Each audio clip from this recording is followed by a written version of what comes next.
5 star cloud kitchen. ఈ దారిలోకి మేము వచ్చాం. పూర్తి వివరాలకు చదవండి రేపటి సాక్షి హైదరాబాద్ ఎడిషన్.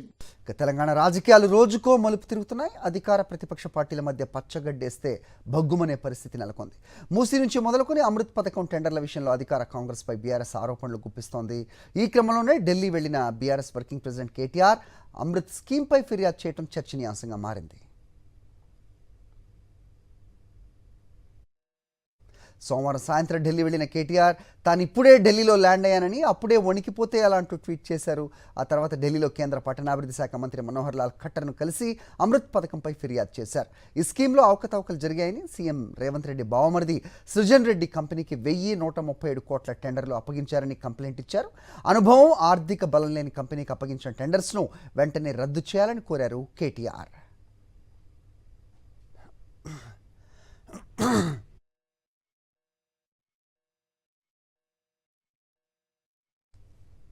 సోమవారం సాయంత్రం ఢిల్లీ వెళ్లిన కేటీఆర్ తాను ఇప్పుడే ఢిల్లీలో ల్యాండ్ అయ్యానని, అప్పుడే వణికిపోతే ఎలా అంటూ ట్వీట్ చేశారు. ఆ తర్వాత ఢిల్లీలో కేంద్ర పట్టణాభివృద్ధి శాఖ మంత్రి మనోహర్ లాల్ ఖట్టర్ను కలిసి అమృత్ పథకంపై ఫిర్యాదు చేశారు. ఈ స్కీమ్లో అవకతవకలు జరిగాయని, సీఎం రేవంత్ రెడ్డి బావమరిది సృజన్ రెడ్డి కంపెనీకి 1137 కోట్లు టెండర్లు అప్పగించినారని కంప్లైంట్ చేశారు. అనుభవం, ఆర్థిక బలం లేని కంపెనీకి అప్పగించిన టెండర్స్ను వెంటనే రద్దు చేయాలని కోరారు కేటీఆర్.